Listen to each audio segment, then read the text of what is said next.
Hello, this is Finn from AXcademy. Yet another webinar about the Dynamics 365. This time it's about the new capabilities coming to Dynamics 365 Finance. Tomorrow we'll have another webinar that will be about supply chain management. Thank you for joining. In this hour, we'll have a look at some of the new features announced by Microsoft in the new release wave 2 for 2021. We already had webinars and blog posts and trainings too about release wave 1. That was some time ago. Now, just out a month ago, the new release wave, and we thought this time we'd like to be a little bit early with the news. The bank side of that is that when it's early days, not much of the new features are actually available for public demonstrations and so on. So I'll stick to the words from the horse's mouth, Microsoft themselves, and go through a bit of my thoughts. No actual hands-on demonstrations. Still, we're going to be busy for the next hour.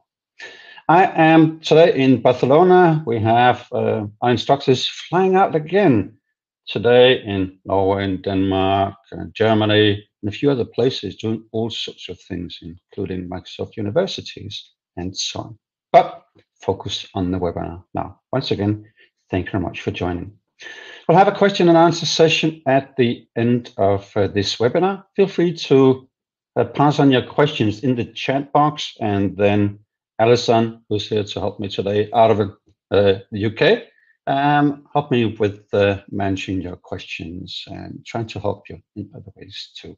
But during the webinar, the question and answer session will be at the end. Microsoft, well, and then I have divided this into 3 areas. I have taken the liberty to rearrange the sequence and group some of the things that Microsoft has done, because it's a tremendous long list of new features, modified, improved features, and so on, being announced and already starting to be included. But from Microsoft, they have in the release wave 2, and when you read about this on Microsoft Docs, you could see that they have grouped this into intelligent insights, enhanced usability and everyday activities, and that's one of my favorites, the everyday activities, in fact. And then more things about the global coverage, making it less complex to operate in the global world. And also, should you need to do some extensions, either directly through third-party services, the extensibility will be simpler. Well, Dataverse and other things too, kicking in. Now, if you don't hear any noise, you can't hear what I'm saying, but you can see that I'm look like I'm talking, then please check your audio settings. Right. I'm on a slightly unstable internet connection. Bear with me if it sort of clips, and I can see the camera is flickering just a little bit too. But hopefully we'll be here for the next hour. Let's just see. The new capabilities coming around to finance, and the slides are coming thick and fast. I'll try to make some sense out of some of the things in here. Now, in this session, we'll have, as mentioned, Microsoft topics, intelligent insights, enhanced usability on everyday activities, and then the global coverage being expanded, decreasing complexity, and simplifying extensibility. All sounds great, but what's actually in the package? We'll have a look at that, and also at the end, after having a look at the things which is really the core topics of today, I would like to remind you or tell you about that the finance exam is changing from August 27. In fact, the core application exams are changed or have changed already. In-between core was changed already, and the MB330 supply chain management was changed, and now the finance is changed too. We'll have more details in our blog on AXcademy.com as usual. But today, since this is about finance, I'll just do a little bit of highlights on what has changed in the exam. Not much, but when you think about what we're going to cover today, you could expect that the things that was with release wave 1 and now being implemented in the application could be part of the exam, and you would be right. And then you also be right in assuming some of the older things added earlier, they're now not so important to Microsoft to flag, so they are, well, vanishing or whatever, I guess, from the exam. That will also be towards the end, just like the question and answer session. Let's get on to it, and please observe that this is in the words from Microsoft. There's a lot of we's in here. We think, we will, we hope, or whatever, and that's Microsoft we, not AXcademy. Right? Presentation order today is about the core financials.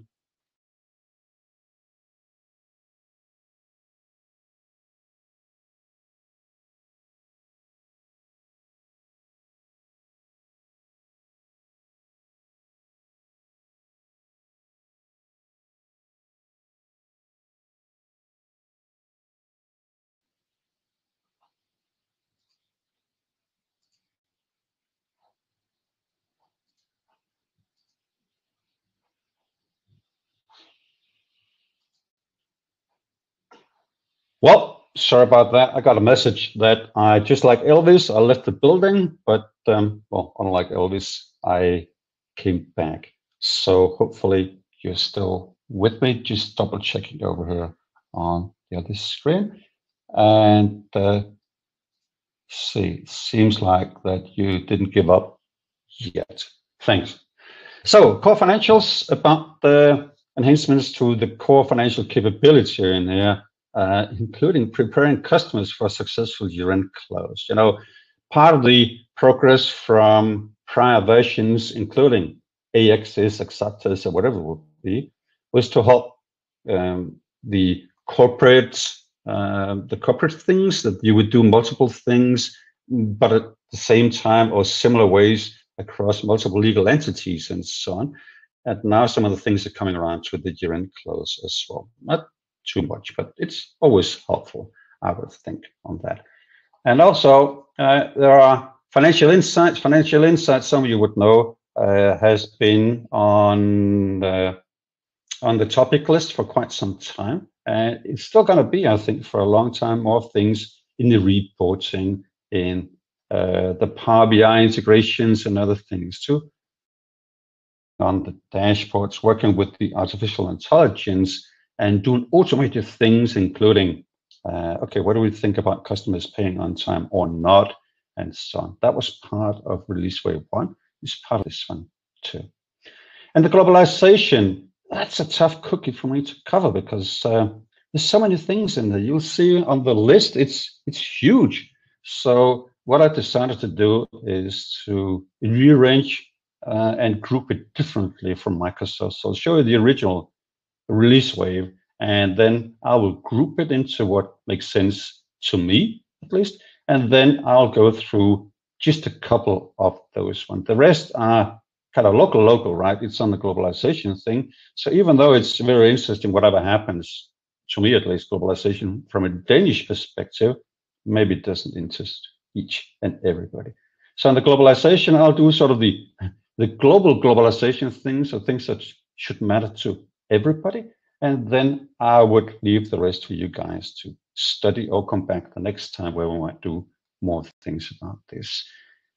For the planning of our going through the topics of release waves, we will do like we started to do with the prior release wave, be out early and have a look at what Microsoft did. And then later on, when it's being implemented in the releases, we'll come back and show or share more news with you and discuss if you got some experience as well. Well, let me just finish this globalization thing in here. Out of the box, things that could work, and then have the, the buzzword by now, the no code or low code. That's the Dataverse or the Power Platform things at large. That's the buzzwords for those tools, those excellent tools, I have to say, that Microsoft has been providing for some time, including new names as always. Okay, let's see. Get to the point of the release wave 2, very much to the point as Microsoft has told us about this. So this is a lot of, it's not hot air, right? But it's a lot of, to me, sales pitch. We'll move on to get to the meat soon.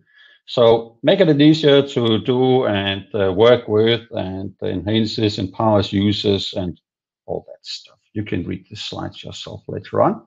Intelligent insights, that's important, really, because the more dynamic the world is, the more you need to be on top of things as early as possible. And that's where I think Microsoft, to serve the world, has put some focus on customers, on inventory, on production planning, and so on. Now said, okay, we could do a lot of good things inside Dynamics 365, including some of the predictions and so on.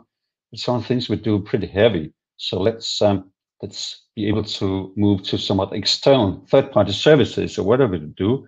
And that is already in supply chain management, quite big, with the planning optimization and so on. More about that tomorrow. But also in finance, some of the things, taking the workload off Dynamics 365 and including new tools inside Dynamics 365. So all making it possible to be on top of what's going on right now, and what, using some intelligent predictions by learning from the artificial intelligence, what is expected to happen in the future. So like we talked about the last time around, or I did at least, then the prediction of the customer's pay now has some new tools to initiate the collections early. Well, still has to be kind of overdue, right? Otherwise, it'd be in bad standing. But really trying to help our customers to pay on time, and helping ourselves to get a good picture of what's going to happen. That all helps also on the cash flow, right? The cash flow in the old days was a little bit of pain in the neck and being completely rewritten, and now you're trying to predict things. It's so much more reliable than it used to be. And you can see that also from workspaces in Dynamics 365. And now the cash flow is pretty big on the workspaces, including the new Cheshires workspace as well. We'll see an example of that. So more on to this. I'm not going to talk this much for each of the slides. We'll never get through this in an hour, but just sort of leading to see something what's actually going to be in here. So data-driven insights is going to be in here now in the finance insights, and the finance insights is the cash flow calculation kind of thing in here.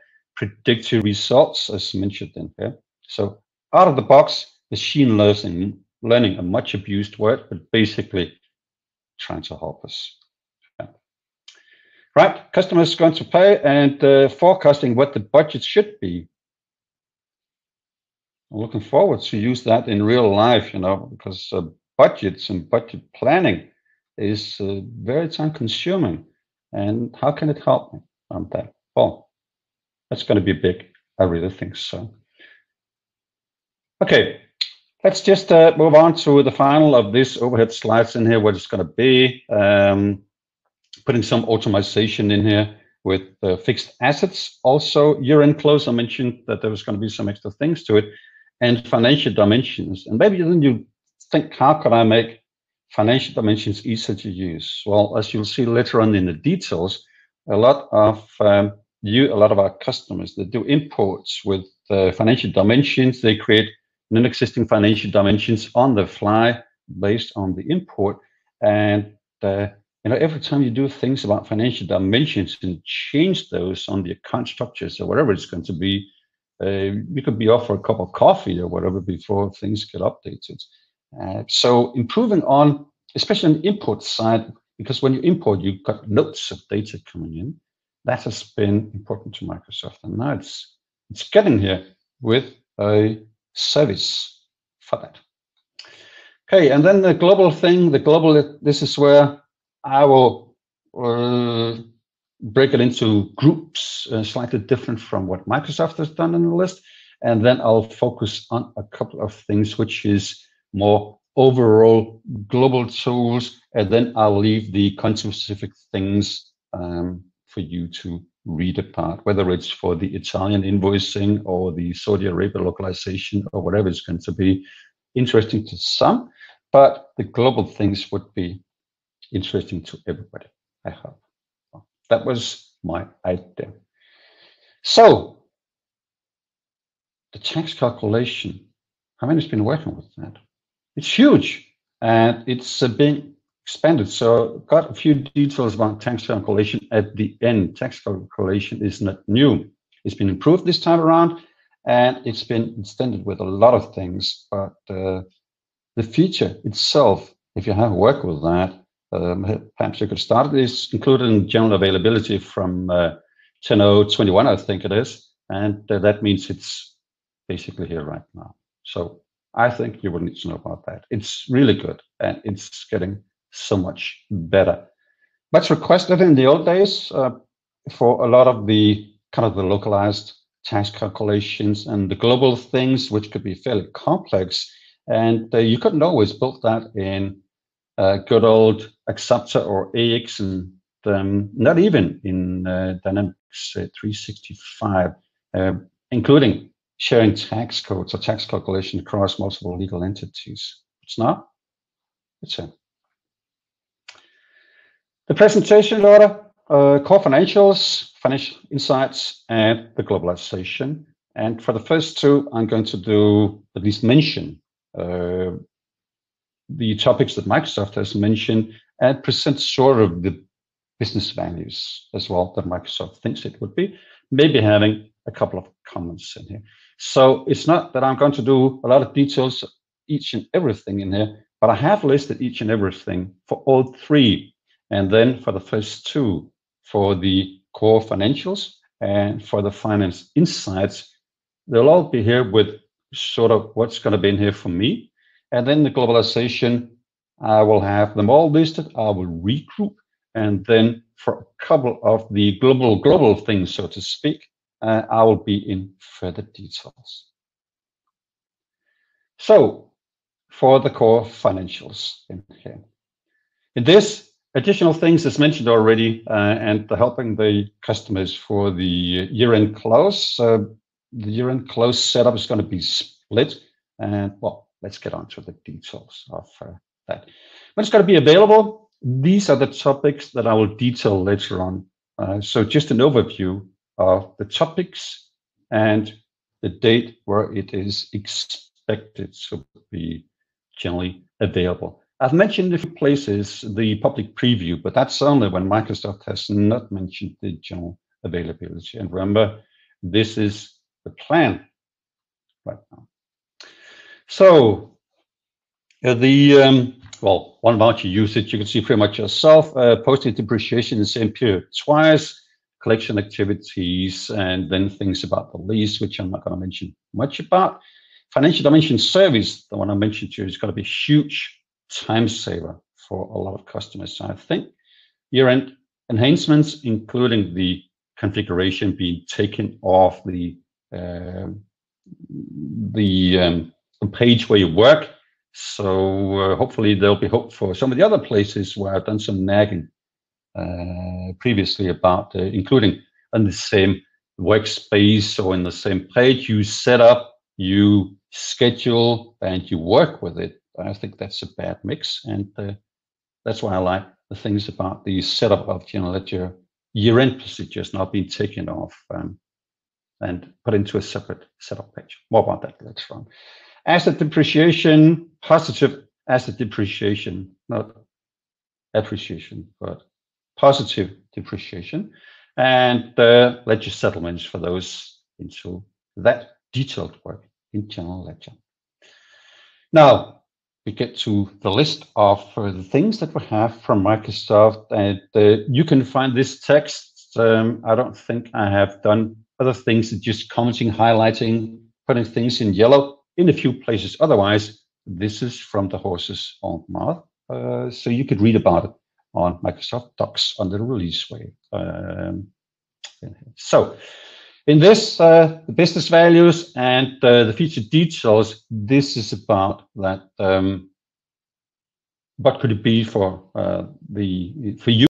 That's a business value, and what's actually in the details in here.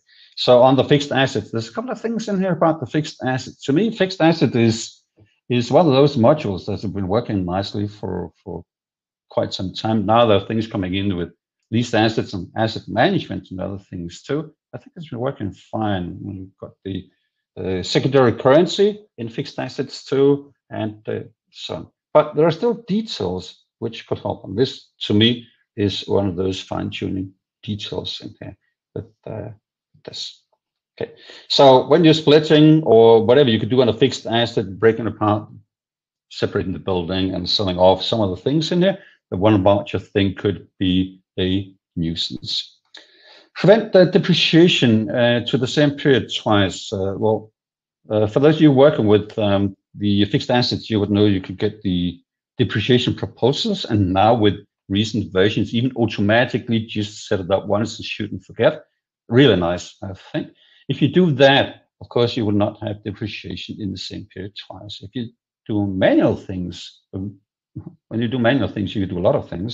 And now you could get warned if you're trying to post depreciation to a period twice. Taxmen and auditors are not going to like that if you do. So be duly warned, and then hopefully don't want to override. Collection activities these days, these tough days for all of us, it's harder and harder to get the money from our customers' pockets. So anything that could help us would be nice. So whether you are actually a customer payment officer, or if you're a CFO, or you are a treasurer working with cash flow predictions, anything that could help really be nice. So now you could combine a new feature, this one, the collection activities based on payment predictions. With that, you have the kind of the old payment prediction. Well, old and old, it's a totally new feature. But combining those two, you could be very proactively working with the customer's debts to you. So the payment prediction is one thing. We remember I did that on the last webinar for those of you being here. Try to predict on the customer's intelligent and not just, okay, this customer always is late. No, the customer is late if this is an invoice based on items and it's more than 10,000 British pounds or whatever it would be, then the customer would pay late. If it's only 1,000 quid, then the customer would pay on time for once. That would be. So combining the new tool with the old tool gives you some new possibilities of being out early, ready to try to collecting the things in here.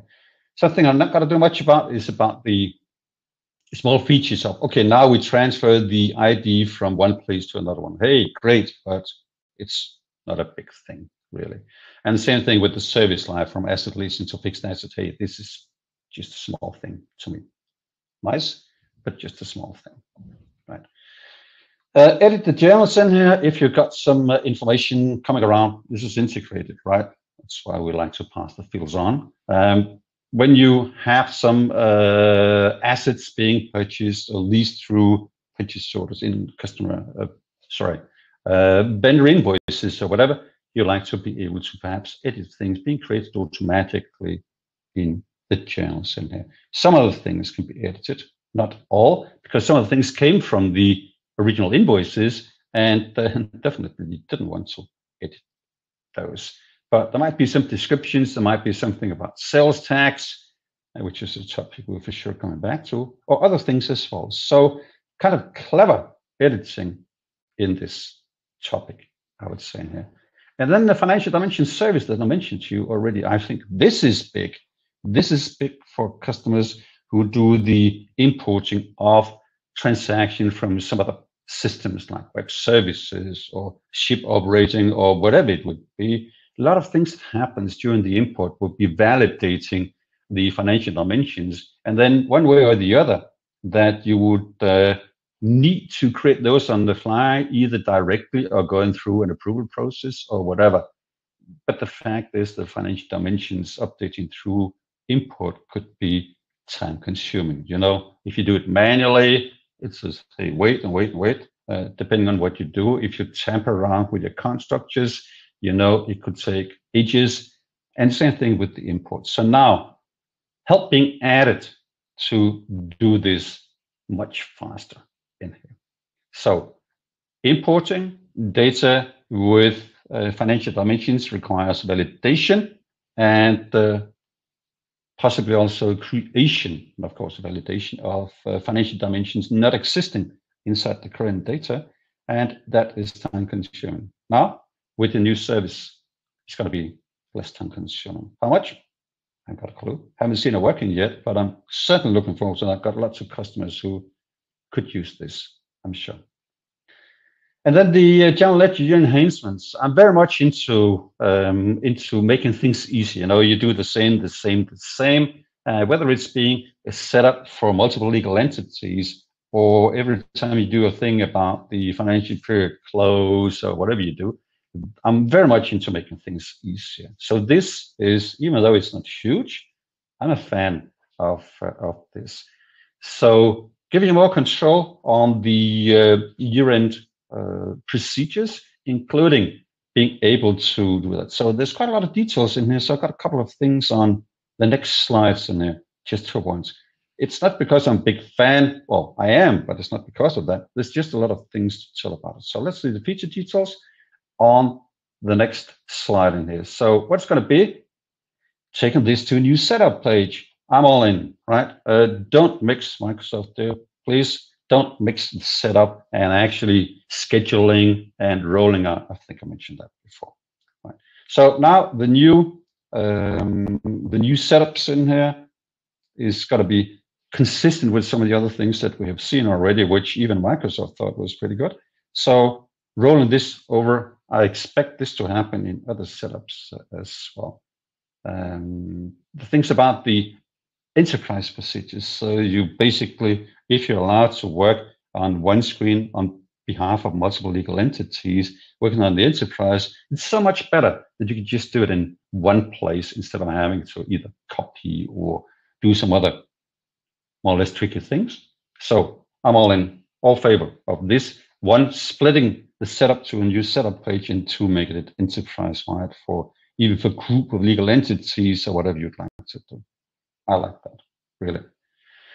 So other things in here, similar thing to this, that you could reverse the year-end closing by a button in here, and well, that's kind of a feature that we could switch on already. There are a couple of things which we're being forced to and being added to, including that we could, before we could leave in the general ledger parameters, I think it was, we could set up that the voucher number was optional. Now it's not optional anymore.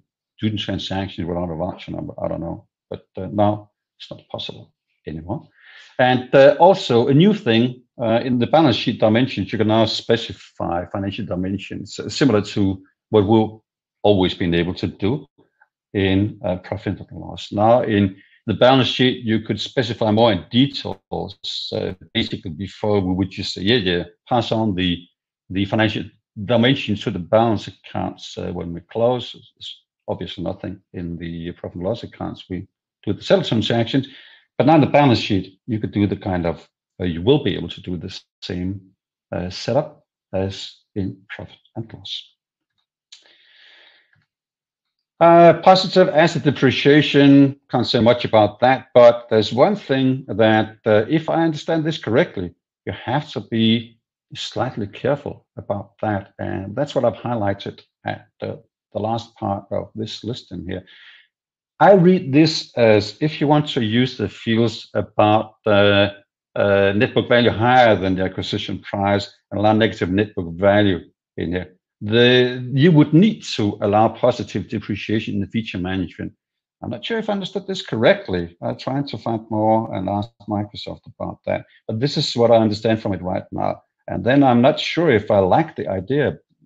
I think I understand what they mean in here. You know, allow the net book value higher than acquisition price. If you have buildings in some countries, you're allowed to increase the net book value of buildings above the original acquisition price, or whatever the depreciation value was. And then unless you check this in the books, value models in older days, unless you check that field in the books, then you would not be able to increase the fixed asset value above the acquisition cost. Now it seems like we have to allow positive depreciation in feature management to get that. And also if you go negative, if you have polluted land or whatever, and you want to allow for negative net book value, then you would check the field on the books, the value models in the old days. Now it seems like you have to allow for the positive depreciation as well. Not quite sure if this is true, but that's how I read the text. I'm looking forward to test this out. Haven't seen it yet. Okay. And then things about the ledger settlement. This is where we always get into the discussions with the financial accountants and the controllers and so on, how to use the tools. Now there's more things in here and more features, more discussions. Not sure, but there's more in here. There's more in here, and I think it looks pretty good in here, especially things about the year-end close. Once again, making it easier to account for the settled transactions as part of the year-end process. That was the end of the core financials. That was one out of 3 topics. So there's lots of things in here. Just to remind you what this has been about. In the core financials, we saw all of this. This is the list as it is in the release wave 2 for 2021 right now. And some of these are already in public preview. Maybe some of you have seen it. And some of the other ones is still kind of on the ideas, and you can see the one that I was nagging a little bit about with the net book value above the acquisition cost and so on is not until February 2022. So still time to discuss with the guys about how this should work. Anyway, financial insight. The financial insight is coming soon, and maybe some of you, just like me, have seen a lot of this already. The general availability is in October, I think we'll see soon. And that means public preview is out or has been out for, I think, just about all of these. But what are the topics in here about the finance insight? So, well, I'm curious, hopefully, so are you. So what's going to be in here? It's once again, all these artificial intelligence, machine learning, sit back and let the system present you the good or the bad news automatically. Trying to be helpful. Right, that's what we'd like to do.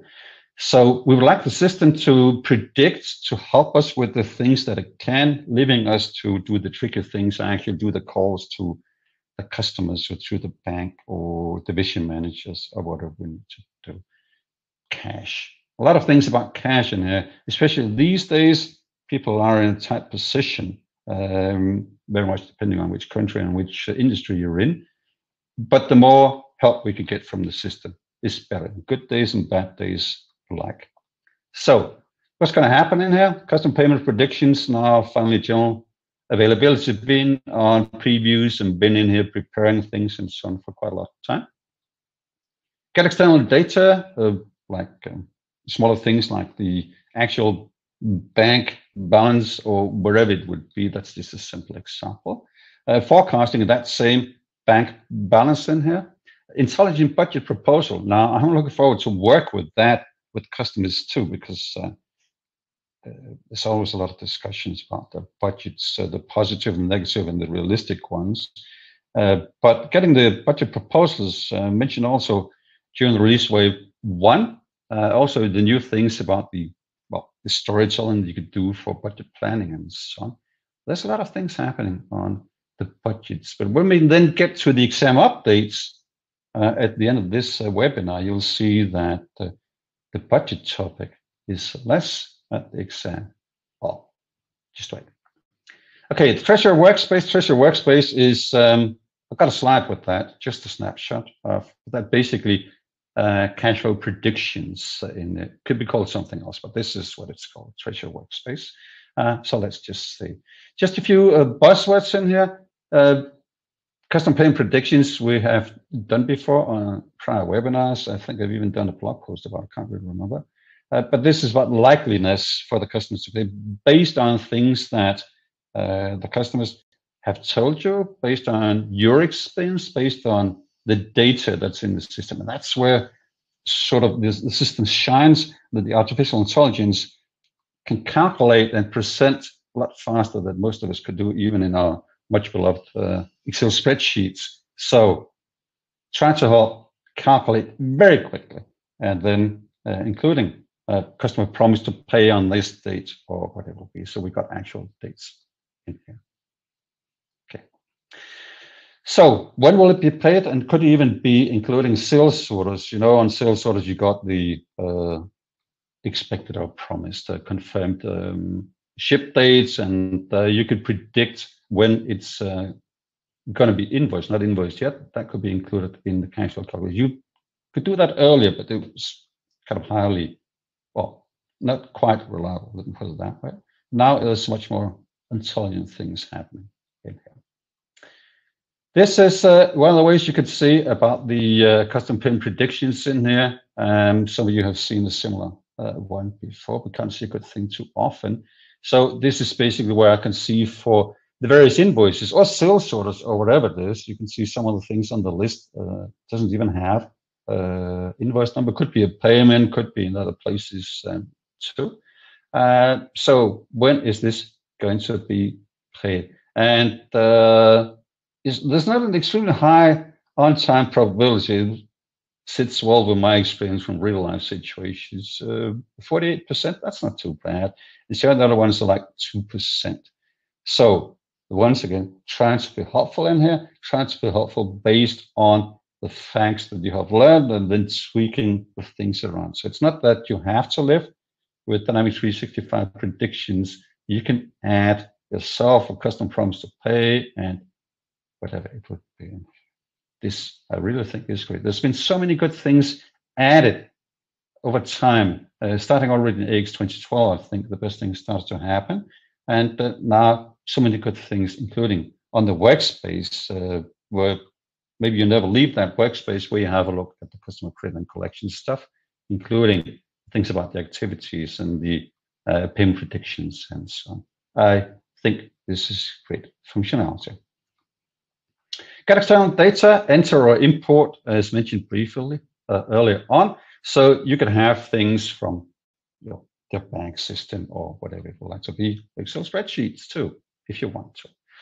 Forecasting the bank balance with all these tools that come together, right? Because if you can't predict when the customer is going to pay, how can you predict your bank balance in here? And then you could see, okay, let's we got the negative interest in a lot of countries, so why not let's put the money somewhere else, short-term investments or whatever it be.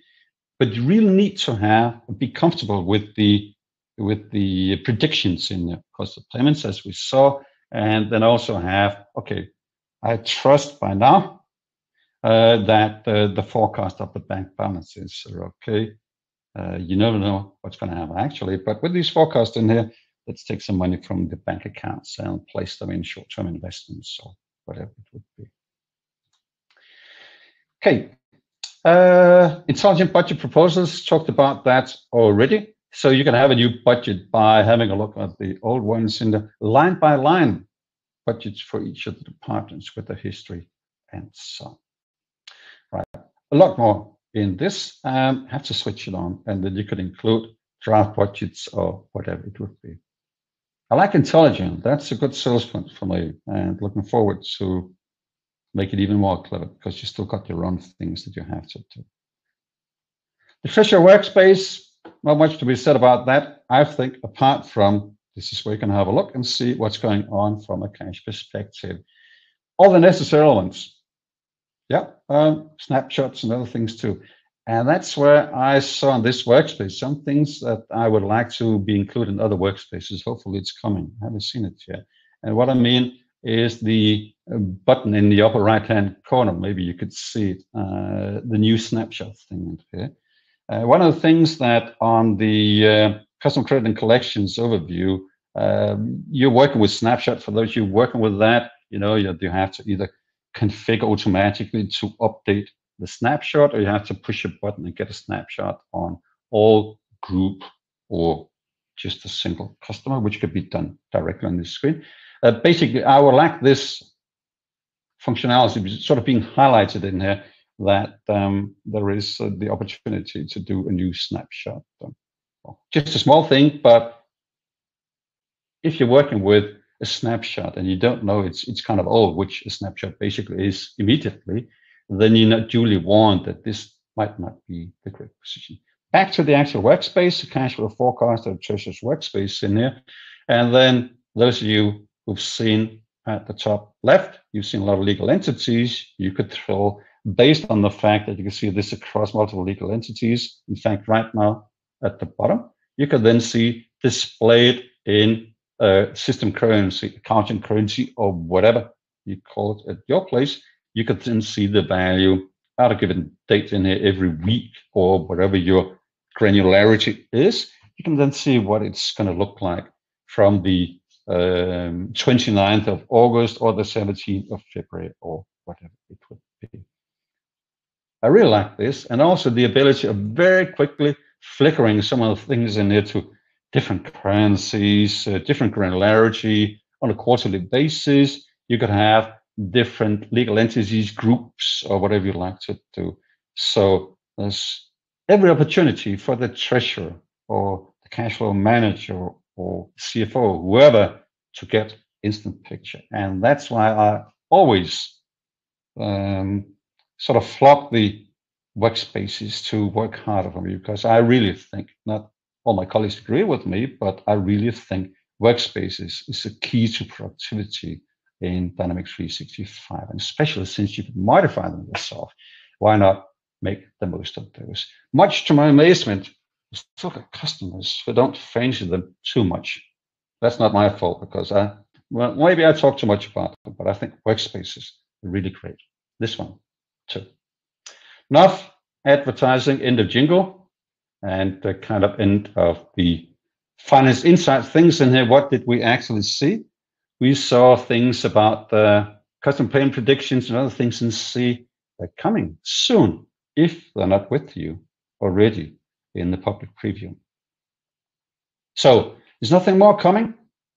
I think there is. Hasn't been announced yet, and a little bit surprised by that. But everything is out by October 21. What's going to happen for the next 4 months in this release wave in financial insight? Give me more, because this is an area I really think is low-hanging fruits for most customers. They help every day, sort of from day one when you switch on this functionality. Another of my favorite areas, globalization. Well, to be honest, we haven't been at AXcademy, we haven't been very global for the last year or so.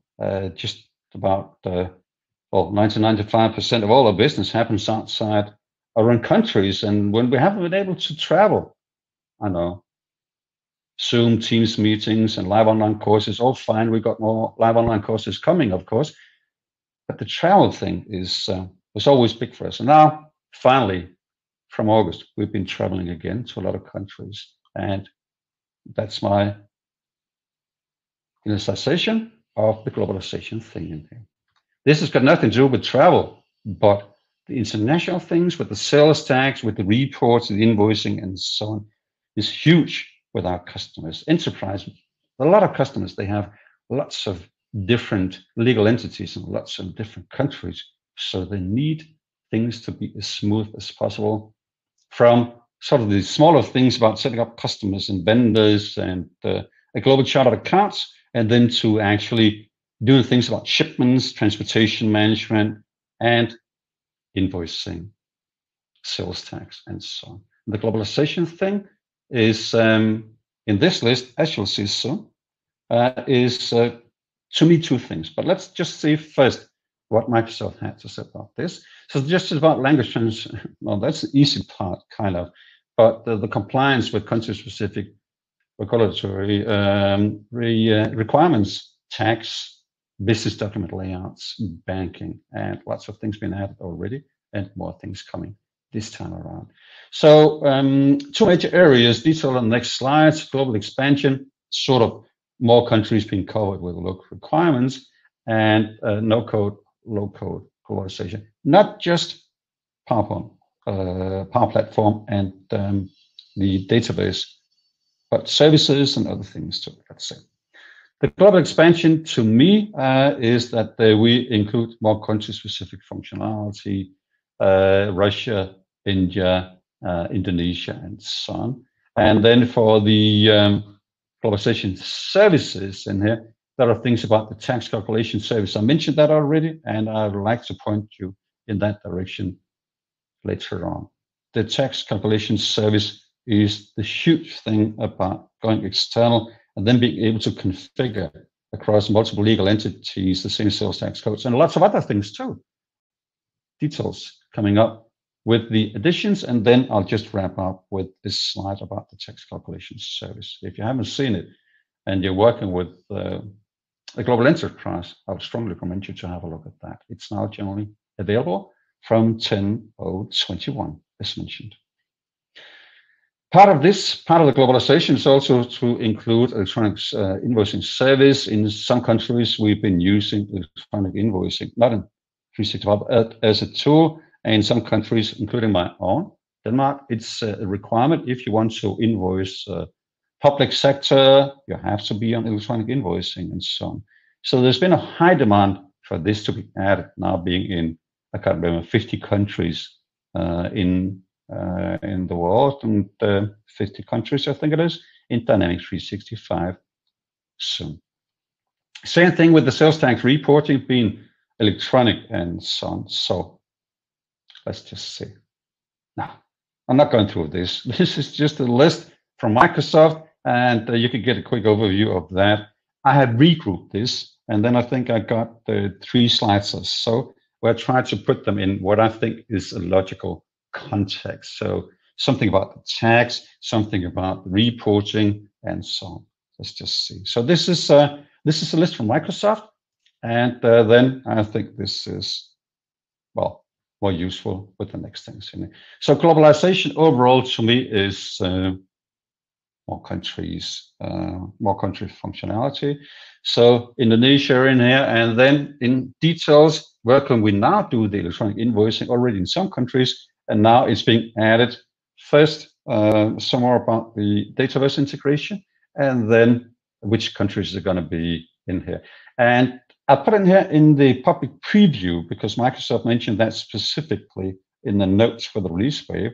And in public preview, you're going to see some, and I guess that's going to take, trying to take some of the disappointment perhaps. Oh, it's only going to be these countries. So what I read about this is that in the public preview, you will see this, but in the general availability, it will be all over the place. That's my understanding of that, and that's why I haven't put it to the presentation, because the presentation is basically words from Microsoft in here. So in the public preview, I just want to mention that you would see Euro countries or the supported ones and regions in here, and you would see, I don't know why, but Mexico as well. And then I guess there's not going to be any limitations to the general availability. That's my guess, at least. And now details, country-specific details. I'm not going to mention about those in here, but just have a one-liner of what is mentioned for the various countries in here. You can see some of those. Electronic what? Electronic reporting. To me, business documents, also some of this, and you know, you could do your free text invoice and do that electronically. You configure it easily in Office, Excel, Word, whatever you're going to do. And then we got the service itself. Send it off and configure it like that. We haven't got it in Dynamics 365. Then we use an external service for that. There's room for details in here, so just a few. In the electronic reporting, improving this in here for each legal entities and also the performance. And there will be possibility to set up something about the emailing on our destinations, basically in there, what it's going to look like. Smaller things to me. And the big thing is the electronic invoicing service and the database integration, more details later on. And then we have these country-specific things. So this is one grouping of mine, the globalization part electronic. Okay. Then there's the globalization part tax, and I think I mentioned the tax calculation thing already. The tax reporting has been improved, the tax calculation service itself. And the reason why I'm highlighting or bolding this, the tax calculation service itself, is that there are specific things in there too that has been added. So there's been some improvements to the base tax calculation service, and then there are some additional things being added in here as well. Tax reporting, supporting multiple tax registration numbers, and in the tax calculation service, so some details, including transfer orders and other things as well. Okay. Selected topics only. The list was huge, right? And I don't have too much time around. I promise to have a look at some of the questions and also mention a little bit about exam changes. For those of you who are going to the exam from the day after tomorrow, it's 27th, I think it was, it's going to be changed the exam. So not exam yet, but the Dataverse integration in here that now Dataverse is being set up so you can use the Dataverse to do things with other systems as well. So all across, but I'm not going to read that aloud. You see that sentence? It's long, right? 4 lines in here, so I'm not going to read that aloud. You can have a go at that. But basically, the possibilities of using Dataverse is now much easier to use across the, it was 60, not 50, the 60 countries and regions in the world that requires e-invoicing or electronic business-to-business things in here as well. Okay, public preview, as mentioned, just wanted to highlight that this is what is mentioned in Microsoft Documents. I would expect this to, check the area out any complaints that not more is included. So what I think is the general availability will have the rest, but for the public preview, don't be too disappointed if it covers only select EU countries and regions and Mexico. So I would expect it all to be done by the general availability date, which is sometime in the future, I think next year. The tax calculation service itself, just going through this, I just wanted to show you a little bit of this in here. Tax calculation service, read about that if you haven't done it already. It's really good, and these are the improvements directly to the tax calculation service itself, the service, right, the engine. And then there was the more detailed things, which I'm not going to list in here. So integration all over the place with finance, supply chain management in here, using the regulatory configuration service as well. Lots of things about the tax rates and so on. That was the globalization. I tried to group it to make it sort of more understandable in here. And I highlighted on the global things, sort of the overall things, and I didn't do anything about the country-specific details whatsoever. Not interesting to everybody. And I think the general things, the overall things would be tax calculation service is good. Right. So this was my grouping, the globalization, the electronic things about the reporting, business documents, and the invoicing service. And then finally, the tax, including that tax calculation service. What is that? Anyway, it's not today because it's not new, right? But for those of you who have worked with that, have a look at that. It is really good. In the good old days, we always discussed about, okay, we could only do 99% of all business cases. And I think with the standard tax setup, that percentage actually decreased because it's getting more and more complex. But now with the service, you could do, I would say, the 100%, at least the 100%. Right? Have a look at that if you haven't. It's available now. 10.021, I think today we're running on, well, not running this today, but 10.022 is the latest general availability. The trend reporting, I just want to put this in here because this is really big, and well, actually just this week running workshops in Denmark about the trend reporting with customers. It's getting really big, so if you haven't yet done things about the trend reporting, have a look at that. And don't misunderstand the trend reporting. It's really good. And it's aimed to be an end user, business process owner kind of thing. It's not just about reporting.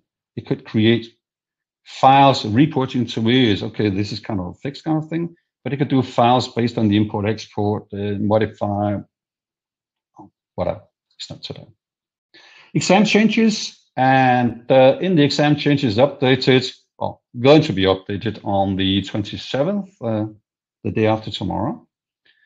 The setup and configure, I haven't done any details, right? Setup and configure financial management is more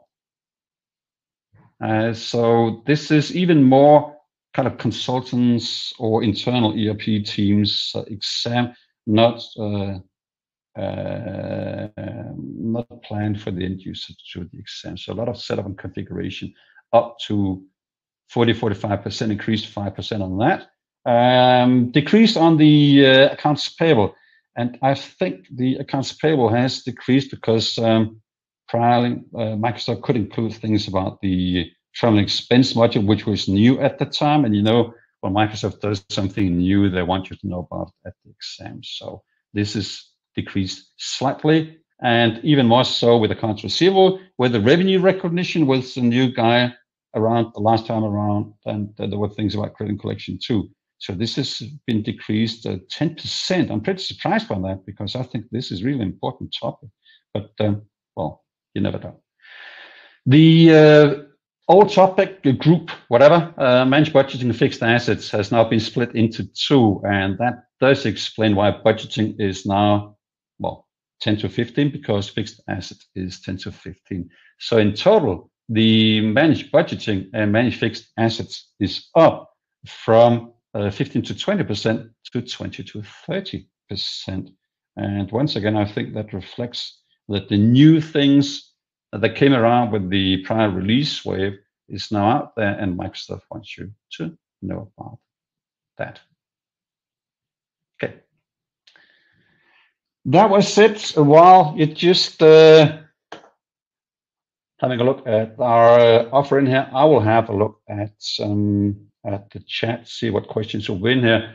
What, if you'd like to know something, nothing new, right? Vendor payment journals have always been around. It's one of the tools that I could spend a day on. This is not a day-long free lesson, but it gives you the impression of the vendor payment journals. For those you experienced, it might give you one or two extra hints. And for those of you who don't know much about the vendor payment journal, have a look. Follow the link in the chat where Alison will place the link to this video. And there is no payment involved whatsoever in this. Just have a look. And then if you want to know more, you could be back to either our on demand, where this session is from, or our live online course, where the next available one is in November. I think it is, probably with yours truly. Okay, I have a look in the chat in here and see what there will be. I've got 3 minutes left.